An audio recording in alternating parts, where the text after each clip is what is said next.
There's a transfer of power that has happened exactly 3 times in the last 500 years. Not a war, not a revolution, a handoff. One superpower rises, dominates the world, then passes the crown to the next. Spain handed it to Britain. Britain handed it to America. And right now, in 2025, America is in the final stage of handing it to China. And just like the previous 2 transfers, the dying superpower doesn't see it coming until it's already over. In 1588, Spain was untouchable. They controlled the gold and silver of the New World. Their navy ruled the oceans. Their language, their culture, their currency dominated global trade. Within 70 years, they were irrelevant. Britain had taken over. In 1918, Britain ruled the largest empire in human history. A quarter of the world's population lived under the British flag. The pound sterling was the only currency that mattered. Within 30 years, they were bankrupt. America had taken over. In 2008, America was the unquestioned superpower. Our military dwarfed everyone else combined. The dollar was untouchable. Our technology led the world. 17 years later, in 2025, we're watching China systematically dismantle every pillar of American dominance, and we're pretending it's not happening. This isn't speculation. This is pattern recognition. The handoff happens in 4 distinct stages, and each time, the declining power completes all 4 stages before they realize they've lost. Stage 1, the successor builds the industrial base while the hegemon financializes. Stage 2, the successor undercuts the hegemon's currency while the hegemon prints. Stage 3, the successor wins the proxy conflicts while the hegemon bleeds resources. Stage 4, the world switches allegiance and the handoff is complete. We finished Stage 3, we're deep into Stage 4. And most Americans have no idea it's even happening. This is the story of how superpowers transfer, why the dying empire never sees it, and why China is about to become what America was in 1945. Let me show you how it happened twice before, exactly the same way. In the late 1500s, Spain was the definition of superpower. They'd conquered the Aztec and Inca empires, seized control of the richest gold and silver mines ever discovered, and built a global empire that stretched from the Philippines to Peru. Spanish galleons brought home 400 tons of silver per year. The Spanish real was the global reserve currency. Every major trade deal was settled in Spanish silver. Everyone wanted Spanish coins. Spain was rich beyond measure, and they believed that made them invincible. But here's what they didn't see. While Spain was getting rich from silver, Britain was getting strong from production. Stage 1, industrial base versus financialization. Spain had the money. Britain built the capacity. Spanish nobles considered work beneath them.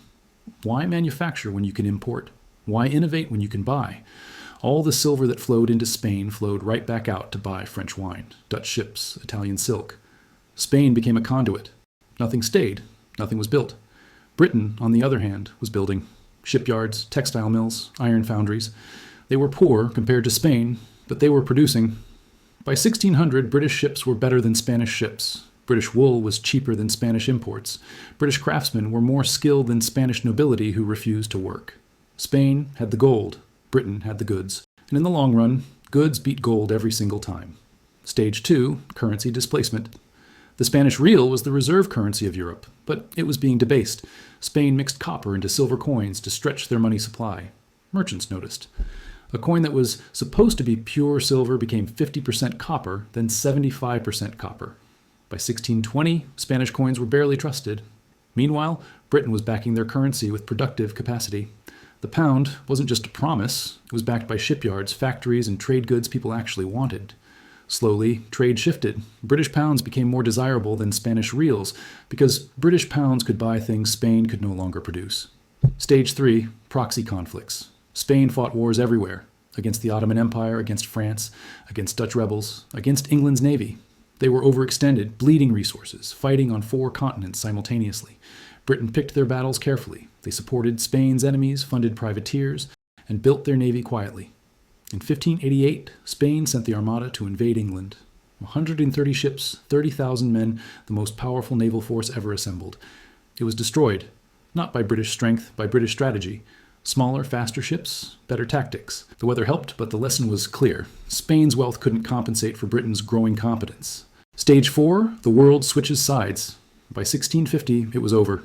Spain still had territory. They still had silver mines. But the world had moved on. Trade flowed through London, not Madrid. British ships dominated the seas. The Dutch, the French, even the Portuguese recognized the shift. Spain's currency was worthless. Their military was a joke. Their empire was crumbling. Within a century, Spain went from global hegemon to regional power, and they never recovered. Britain took the crown and held it for 300 years, until they made the exact same mistakes and lost it to America. Britain to America, 1914 to 1950, the second handoff. By 1900, Britain was the superpower. The British Empire covered 25% of the Earth's land surface. 400 million people lived under British rule. The pound sterling was the global reserve currency. Every central bank held British bonds. Every major trade contract was denominated in pounds. London was the financial capital of the world. And just like Spain 300 years earlier, they believed it was permanent. But across the Atlantic, America was following Britain's own playbook. Stage 1, industrial base versus financialization. Britain had spent the 1800s building a financial empire. Banks, insurance, global trade. They financed everyone else's development and collected interest. It was profitable, but they'd stopped building. British manufacturing peaked in 1870 and declined for the next 50 years. Why make things when you can invest in people who make things? Meanwhile, America was building like maniacs: steel mills, railroads, oil refineries, factories. By 1900, American industrial output exceeded Britain's. By 1910, it wasn't even close. Britain had the money. America had the production. And just like Spain before them, Britain didn't realize until too late that production always beats finance. Stage 2, currency displacement. The pound was backed by gold, and Britain's gold reserves were the deepest in the world. But then came World War I. 4 years of total war drained Britain's gold. They shipped it to America to buy weapons, food, steel, everything they needed to fight. By 1918, Britain had won the war but lost the reserves. America now held the gold. They tried to maintain the pound's value anyway. In 1925, Britain went back on the gold standard at the pre-war rate. The problem? The pound was overvalued. British exports became too expensive. Manufacturing collapsed further. Unemployment soared. By 1931, they abandoned the gold standard. The pound lost 25% of its value overnight. The global reserve currency had just admitted it couldn't keep its promises.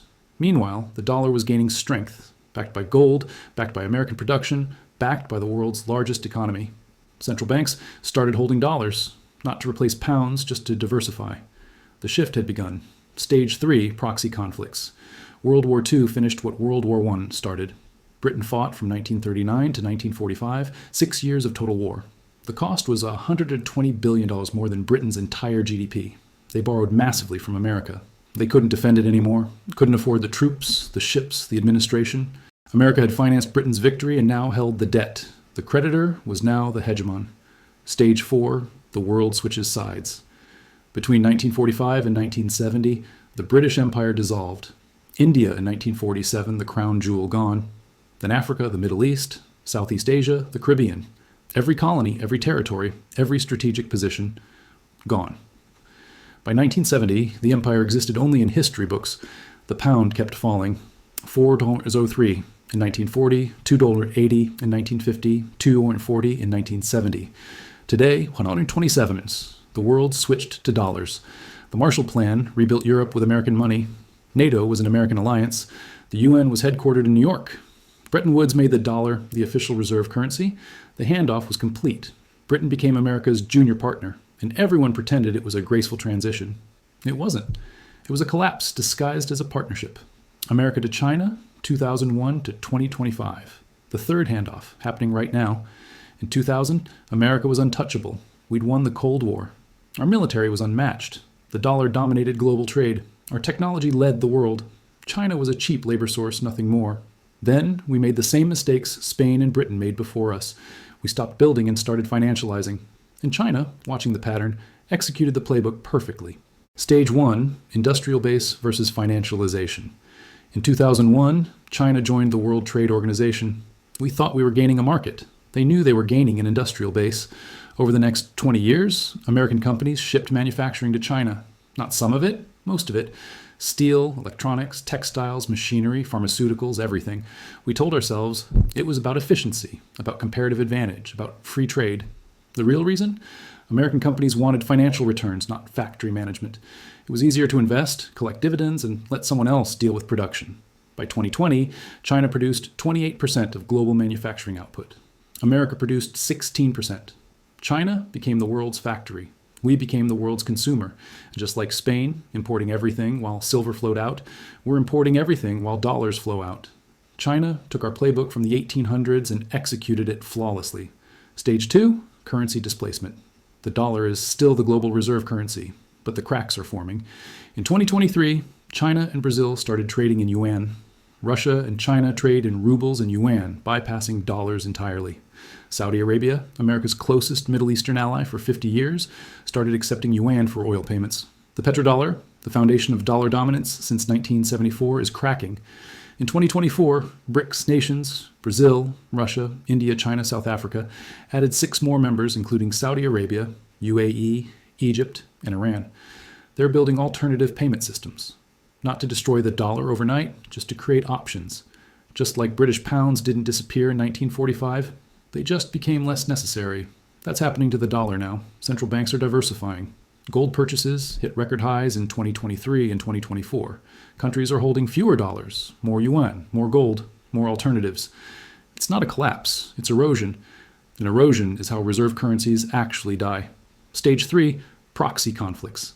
America is fighting everywhere and winning nowhere. We spent 20 years in Afghanistan and lost. We're funding Ukraine against Russia, spending over $100 billion with no end in sight. We're committed to defending Taiwan if China invades, but we don't have the military capacity to win that fight.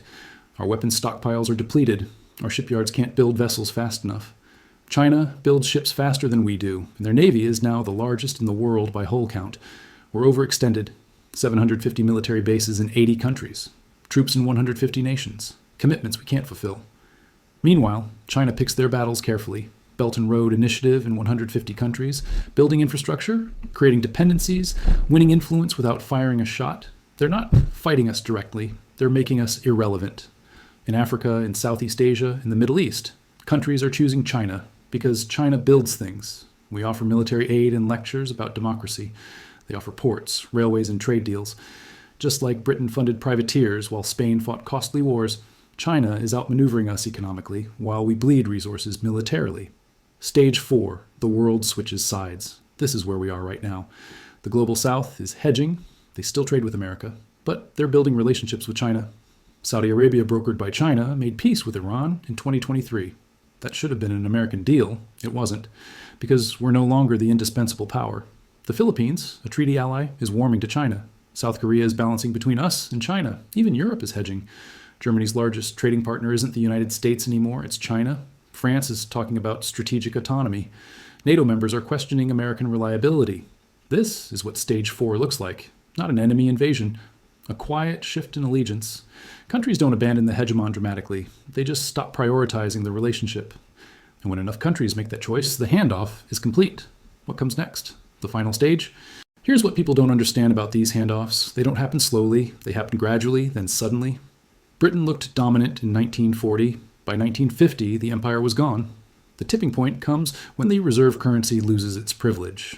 When countries stop needing dollars for trade, trillions of dollars held overseas come flooding back home. That's called reverse currency flow, and it causes instant inflation. Your purchasing power collapses overnight. The government prints more to cover obligations, making it worse. Meanwhile, the new hegemon, holding the productive capacity, becomes the safe haven. In 1945, the world switched to dollars because America made things. In 2030 or 2035, the world will switch to yuan because China makes things. The timeline? Britain took 30 years from World War I to complete collapse. The Soviet Union took 900 days from Berlin Wall to dissolution. How long do we have? Maybe 10 years, maybe 5. The process is accelerating. Since 2020, we've printed $6 trillion. Our debt is $36 trillion, 120% of GDP. We can't pay it back. We can only refinance and print more. China holds $800 billion in U.S. treasuries. They're selling slowly, not dumping, just reducing exposure.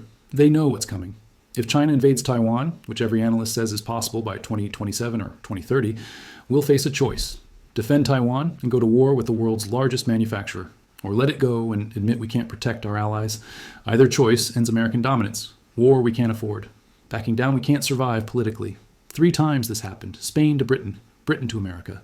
Each time, the declining power believed they were different, believed the rules didn't apply, believed their dominance was permanent. They were wrong. We're telling ourselves the same lies. We're different. We have technology, we have the dollar, we're America. But the pattern doesn't care. The pattern is mathematical. Production beats financialization, industrial base beats currency manipulation, strategic patience beats military overextension. China knows the pattern. They studied how Britain took down Spain. They studied how America took down Britain. And they're executing the same playbook against us. The handoff is happening. Stage 4 is underway.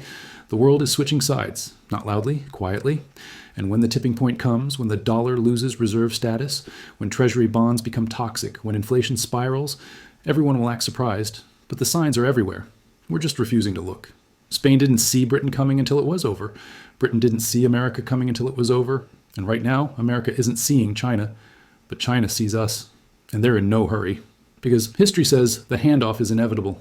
The only question left is how fast it happens, and whether we'll admit what's happening before it's too late. If this showed you where we actually are in the sequence, subscribe.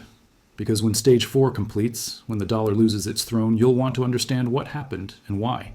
The answer isn't hiding in the future. It's written in the past, twice already, the exact same way. And we're living through the third time right now.